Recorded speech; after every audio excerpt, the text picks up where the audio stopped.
Imagine working 40 to 50 hours a week, never missing a bill, yet still cannot own a home till the day you die in one of the richest countries in the world. That's right, I'm talking about Japan in the 1990s post the bubble burst.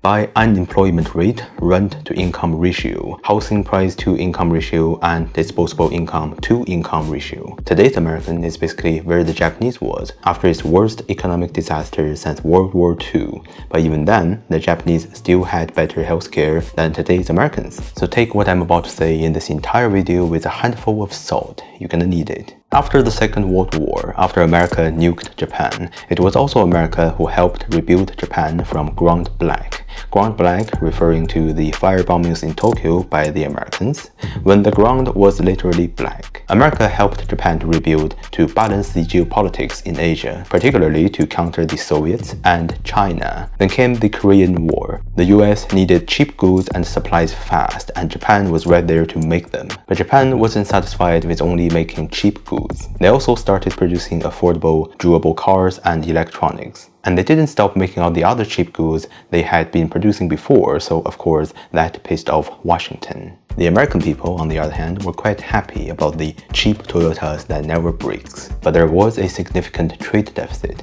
Everybody loved the Japanese products, but not so much of the American products. So in the 1980s, they tried the same thing they're doing today, tariff their way out of it. And that, too, did not work. Then the Plaza Accord enters the group chat. Pushed by the Americans, it's an agreement of multiple countries, but it was mainly about America and Japan, agreed to weaken the US dollars together, thus making the US products more competitive to the international market. So it saves the American manufacturing and jobs. And that started a terrible chain reaction. The Plaza Accord pushed the Japanese yen become much more expensive, which hurts the Japanese exports. And the Bank of Japan at the time decided to lower their interest rate to combat that. And that made borrowing money so easy, which has caused massive speculation of the market, and that has caused the asset prices goes shit crazy. And as a result, that blew up the prices of Japanese stocks and Japanese real estates. For a brief moment between the 80s and the 90s,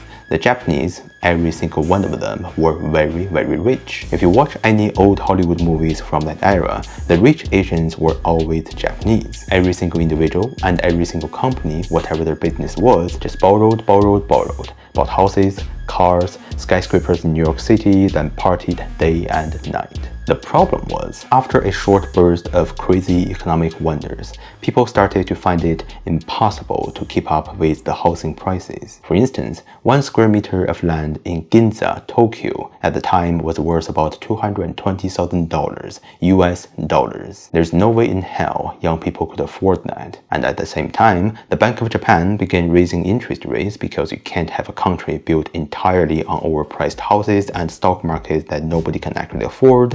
And with that, the bubble finally popped. We call it the bubble burst today. It sounds almost like an official announcement, a precise moment of when and how it happened. But the bubble didn't pop all at once. The stock market peaked in late 1989 and started falling right away. Land prices topped out in 1991, but in certain prime spots, values stayed for a few more years. By the mid-90s, some places were still insanely expensive, even though the overall economy was already sliding. Now the truth is, way before the so-called peak of Japan's economy, which is around 1991, some people may argue 1994 if they lived in central Tokyo, but regardless, people were already struggling to pay rent and mortgages. Even that's the case, at the time, most people thought it was just another little dip before things skyrocket again. Economic crises, from a historical perspective, are often a slow burn, which means when you are living in it, you don't realize it until it is too late. And that, I believe, is where most young Americans find themselves today. On average, young Americans today are struggling financially about as much as the Japanese did in the 1990s to the early 2000s. And by the way, Japan's post-bubble life isn't all bad. In fact, some of the coolest, most affordable brands and experiences in Japan came out of that collapse. Uniqlo, 100-yen stores, capsule hotels, and what I consider the best shopping experience in the world. We'll come back to that later. What I'm worried about is the bar of calling something an economic crisis in America has been set so high that an entire generation could be priced out of everything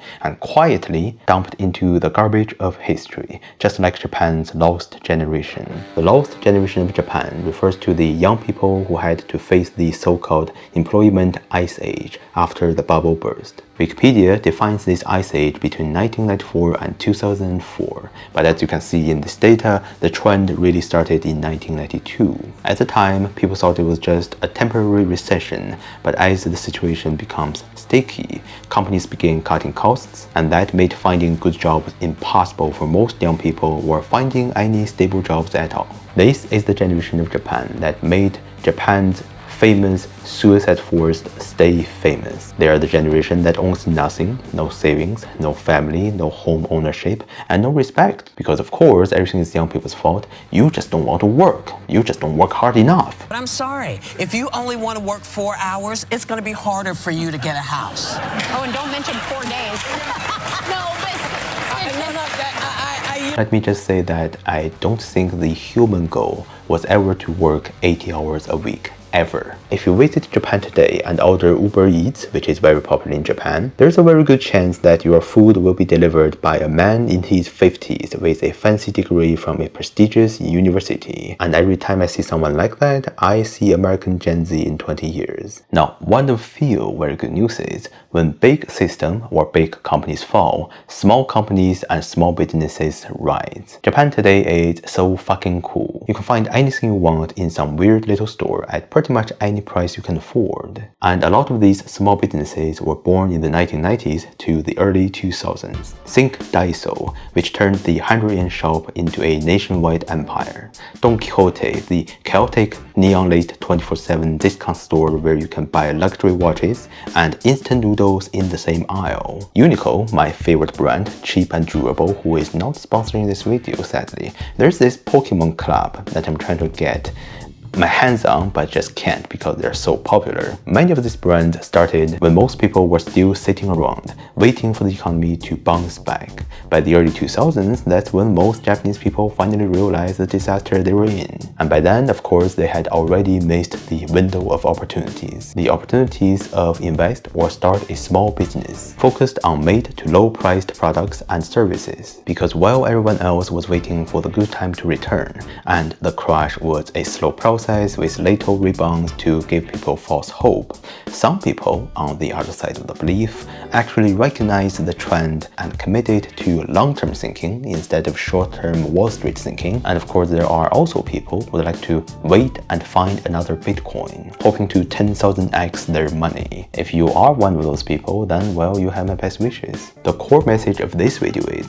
stop waiting for some mysterious force to change things for you. That never works. Every economic turbulence creates winners and losers, and as much as I dislike the term and the whole winners or losers culture, most losers missed their shot not because they're lazy, but simply because they trusted and even demanded the system to favor them, to help them, to change just for them. Well, the system is never responsible for that. The only thing the system is ever responsible of is its own survival. The market, on the other hand, is a turbulent ocean.